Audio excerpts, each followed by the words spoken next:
السلام عليكم ورحمة الله وبركاته. ازيكم يا حبايبي عاملين ايه؟ حلقة جامدة موت. حلقة ما ينفعش تسيب فيها دقيقة. اتفرج على الحلقة من أولها لآخرها وأوعدك أنت الكسبان. بس أول حاجة في الحلقة، أنا ليا بس عتاب صغير على حبيبي وأخويا وشريكي في القناة، شريكي بالنص. أنا ممكن أطلعه بره القناة دلوقتي. الكابتن محمد حمص، طبعا أنتوا عارفين القناة اسمها حمزة وحمص. أنا حمزة وشريكي كابتن محمد حمص. واللي ما يعرفش كابتن محمد حمص ده تقريبا من أحفاد صالح سليم هنا في الإمارات. ده الراجل ده اهلاوي اكتر من مختار التتش، وقلت لكم قبل كده. كابتن محمد، انت قعدت تقول لي اعمل قناه، انا عليا المحتوى وانت الاشتراكات، انا المخ وانت العضلات. انا لا شفت اشتراكات ولا شفت عضلات، عمال اعمل في فيديوهات ومفيش اشتراكات. ف خد بقى عندي انا، سيب لي انا الطلعه دي بقى يا باشا. انا اللي يعرفني كويس يعرف ان انا العيله كلها عندي تربيه وتعليم، الصلاه على النبي. مراتي وامي وخالاتي وعماتي وجواز خالتي و30 خال و30 خاله، كلهم مدرسين تربية وتعليم.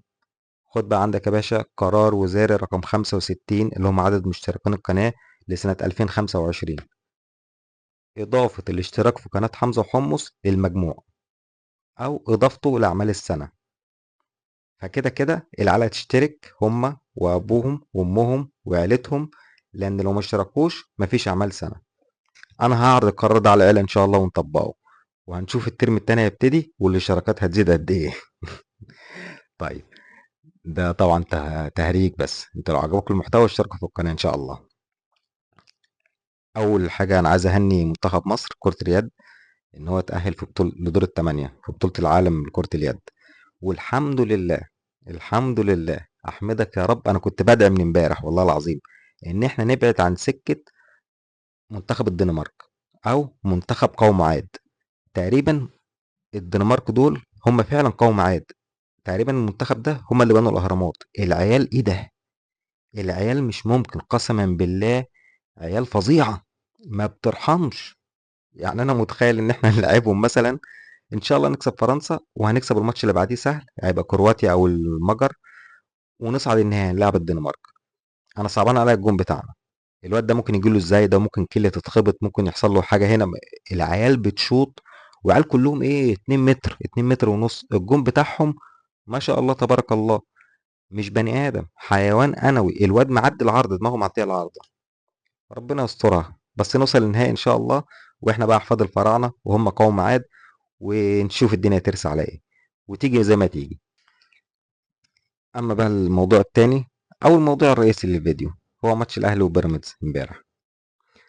طبعا يا جماعه انا ليا نصيحه لاخواتي في نادي بيراميدز، اقسم بالله نصيحه لوجه الله.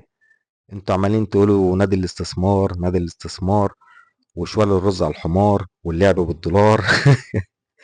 انا تقريبا القناه طورت مستواي في اللغه والبلاغه، وهقلب على هشام الجخ اخر الفيديو ان شاء الله.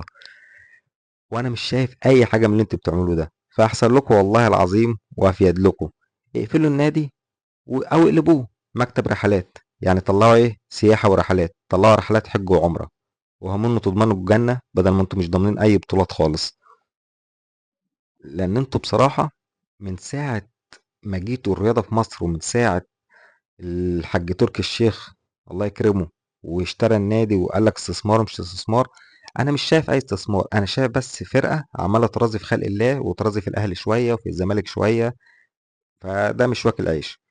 يعني انتوا الماتش بتاع امبارح ده، انتوا اللي بيتفرج على الماتش، يعني بدون مبالغه الاهلي بيلاعب منتخب العالم، انا بلعب منتخب العالم، وانتوا بتلعبوا الاهلي في اسوأ حالاته. يعني الاهلي من يوم ما تأسس لحد امبارح، ماتش امبارح ده عمره ما كان اسوأ من كده.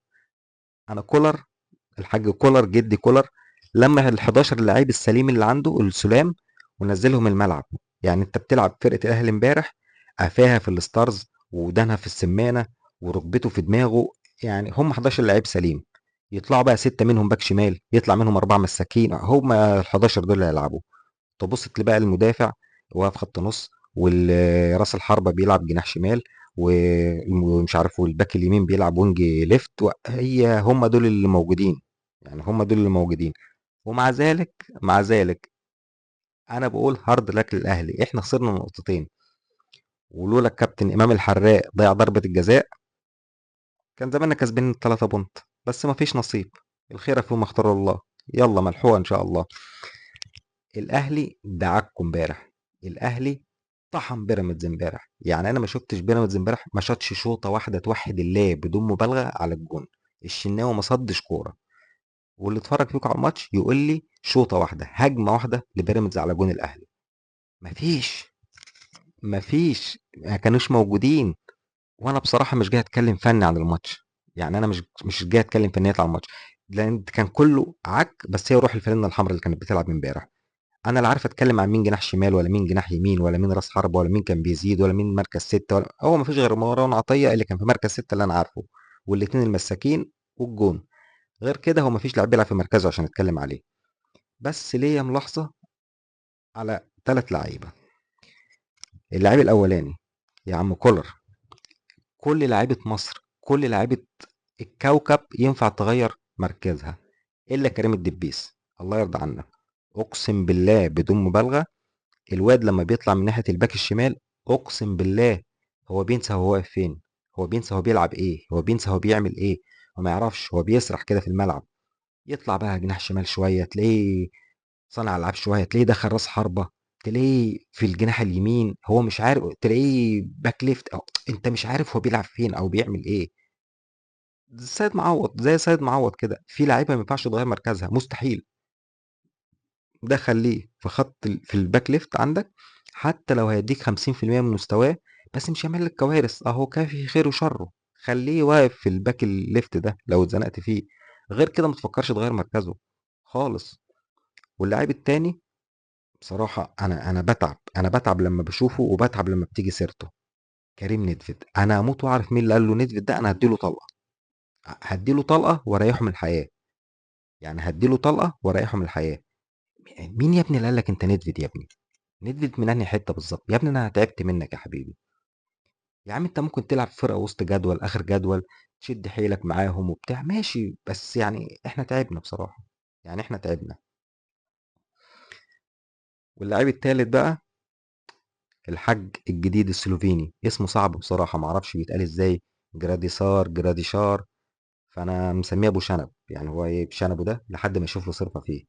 الواد ما شاء الله شكله عيل اوروبي ومتأسس صح. الواد نزل اول ماتش ليه هو شوط اللي لعبه جاب ضربة جزاء وجاب جون. اول كرة ليه هو بس صدر ظهره للدبابة بتاع خط النص بتاع بيراميدز. بلاتو تري رقده حرفيا رقده. الكرة بتاع ضربة الجزاء دي الواد نطحه. لو لعيب نايتي من بتوعنا في الدوري المصري الواد كان جاله ارتجاج في المخ وكسر في الجمجمة وغيبوبة 6 شهور وممكن يبطل كورة ومشواره ينتهي. الواد قام. اللي ساعات ما نزلوش حتى ما حصلوش حاجة. ما شاء الله انا مش بحسده يا عم. عشان بكرة اللي بعده هيجيله شد. انا عارف حظنا احنا مع الشد والاصابات العضلية.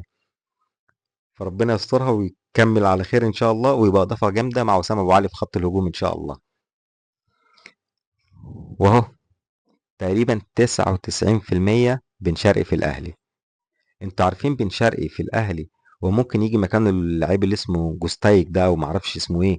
الواد ده 10 مرات قد بن شرقي. بس ما يشغلنيش، انا عايز بن شرقي. انا اي حاجه تضايق الزملكاويه انا عايز يبقى عندي. ومتخيل بقى الماتش الجاي هيبقى الاهلي والزمالك. بن شرقي بيلعب الكوره لامام عاشور. امام عاشور يقول له انت بتلعبها لي ليه؟ ما عندك زيزو الناحيه التانيه فاضي هناك اهو في ناحيه اليمين فاضي. الزملكاويه هتجيلهم جلطه. حقيقي. الزملكاويه هتجيلهم جلطه. وعلى فكرة أنا في ناس مشتركين عندي في القناة وناس معايا في الشغل حبايبي ومديريني زملكاوية وعلى دماغي من فوق. الرئيس وجيه والرئيس جلال ربنا يرجعه بالسلامة إن شاء الله ويجي لنا بالسلامة إن شاء الله من الأجازة وأجازة سعيدة يا ريس. إن شاء الله إن شاء الله يرجع لنا بالسلامة. بس إحنا بنحب ننكش في بعض. معلش يعني لو ما كانش أبو حمزة ينكشكو مين هينكشكو؟ ما أنا موجود أهو. إحنا هنا عشان ننكش في بعض بس. وتعالى بقى لبرنس الحلقة بقى لبرنس الليلة. حبيبي. حبيبي. اللي رفع راسنا هنا في الامارات.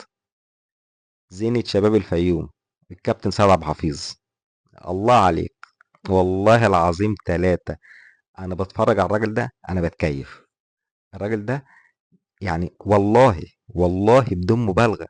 انا لو من اي حد مستضيفينه قصاد سيد عبد الحفيظ لو مش اهلاوي فانت اعتذر ما تجيش. لان هيعمل لك جزامه. امبارح مسك احمد الخضري، عملوا جزامه حرفيا. فانتوا ما تجوش تقعدوا قصاده، الراجل ده ما حدش يتكلم معاه، الراجل ده ما حدش يقعد في حلقه ويتناقش معاه في اي حاجه، عشان هيزعل، بامانه هتزعل. بتتكلموا بقى امبارح الدنيا هيصه، هيصه عن التحكيم، وهيصه على محمود البنا، وهيصه، وكل الهيصه دي من الزملكاويه. انا بفتكر كده، الاهلي كان بيلعب بيراميدز، هو الزمالك ماله؟ يعني هو الزمالك ماله؟ وبعدين يا يا ناس يا تعبانه، لما الاهلي يتعادل مع بيراميدز دي مصلحه ليكوا انتوا، الفرقتين كده عطلوا، لو انتوا بتفكروا في المنافسه انتوا عطلتوا فرقتين. انت زعلان ان لما هو بيراميدز مصدر الدوري، ما لو كسب الاهلي هيفرق عنك اكتر، يعني انت مش عندك، ما عندكش مشكله انك تخسر عادي وتطلع ثالث او رابع بس الاهلي ما ياخدش الدوري. انتوا شفتوا انتوا وصلتوا لايه؟ اصحوا. بيراميدز اتسرسب وخد مكانكم اللي هو الوصيف التاريخي في الدوري المصري. انتوا بقالكم كام سنه ما بتلعبوش افريقيا، بيراميدز التاني هو اللي بيشارك في افريقيا وانتوا يا دوب تالت او رابع بتروحوا كونفدراليه. بيراميدز خد مكانكم خلاص في الوصافه، وشويه شويه هتلاقي زد او فيوتشر او المصري اتسرسب سنه ورا التانيه وبقى هو التالت، وانتوا مش هتشوفوا حتى مربع ذهبي لو فضلتوا بالعقليه دي. اصحوا. كفايه كلام عن التحكيم. انا طبعا كلكم اتفرجتوا بدل الفيديو 1000، وجبنا حالات ونفس الحاله دي في ماتش قبل كده الاهلي وبيراميدز برضه كان الحكم محمود معروف برضه، كان محمود البنا اسف برضه، ونفس الكوره نفس الاشتراك ده بالظبط، وطرد عمرو السوليه في الدقيقه 17 في اول الشوط الاول، وهو نفس الحكم، وكان برضه الاهلي وبيراميدز، والماتش برضه خلص تعادل. يعني الراجل عنده مسطره واحده، كلكم اتفرجتوا على حالات زي كده. وبعدين يا جماعه في حالات بتتحسب وفي حالات ما بتتحسبش وفي حالات ممكن ممكن لا. انا ممكن اجيب لك الدوري ده بس الزمالك كام خطأ تحكيمي استفاد منه الزمالك. ما تجيش تقول لي الاهلي بيكسب التحكيم اصل دوري موجه. موجه ايه يا ابني؟ يا ابني انت فين عقلك يا ابني؟ انا لعب 10 ماتشات في الدوري، انا متعادل خمسه، يعني 50% من الماتشات بتاعتي راحت. فين التحكيم بيجاملني ازاي؟ امال لو ما كانش بيجاملني ايه كنت هبطت درجه تانية؟ يا جماعه قولوا الكلام قبل ما تقولوه. تعال اتفرج على فاروق جعفر وهو بيقول لك احنا كنا بنقعد مع الحكم وخصوصا في ماتشات افريقيا قبل الماتش، ونوديه بورسعيد ونبضعه ونشتري له هدايا ونرشيه ونقول، ويجي يقول لنا قبل الماتش انتوا عايزين ضربة جزاء ولا عايزين طرد؟ شوفوا انتوا تختاروا ايه. ايه انتوا نسيتوا الكلام ده؟ نسيتوه؟ ولا نسيت سيادة الموسيقار لما طلع شتم الحكام علني، وشتم اللي اسمه ابراهيم نور الدين ده عين عينك كده، وقال له انت لو راجل تعالى نادي الزمالك وانا اعلقك على باب النادي، انت حتة عيل بشورت وصفارة، انت فاكر نفسك قاضي تقول لي قاضي ملعب؟ وهان كرامته. الماتش اللي بعديه على طول الزمالك ضربتين جزاء بغطسين وكسب الماتش، ضربتين جزاء بغطسين. ولا الكابتن ميدو مقاطع ساخنة، شفت لما هو بيدرب وهو بيطلع برضه في لقاء او فيديو قبل كده كان بيقول اقسم بالله انا لما كنت بدرب نادي الزمالك كنت ببص للحكم وببرق له واقول له لو راجل اديني انذار، لو راجل اديني انذار، عشان هو عارف ما قدرش يديني انذار مش هيطلع من الملعب، مش هيطلع سليم من الملعب. ولما كان بيتدرب وادي دجلة وبعد الماتش خسر 1-0 من الزمالك طلع قال لك والله انا كنت بلعب الزمالك والتحكيم، النهارده لو في تحكيم عادل انا كنت كسبت الزمالك 4، كان الماتش خلص 4-1. انتوا ايه ما بتشوفوش الكلام ده؟ انتوا ما بتشوفوش الكلام ده؟ الزمالك في اول ماتشين في الدوري وفضيحه البنك الاهلي، ماتش البنك الاهلي وفضيحه ماتش زد وحرس الحدود انتوا ايه؟ زي ما ليك زي ما عليك، وانا زي ما ليا برضو عليا، وانا اللي عليا اكتر من اللي ليا. فما تجيش تقول لي اصل الدوري موجه، اصل عايزين يدوا الدوري للاهلي والكلام العبيط ده، وتشوفوا حجج هتفضلوا في الراجع طول ما انتوا بتدوروا على حجج والله العظيم هتفطروا في الراجع. بس وهي دي كانت حلقتنا النهارده، وما تنسوش اشتراك القناه بقى على اعمال السنه، كله يشترك في القناه، واشوفك على خير الحلقه الجايه ان شاء الله. سلام.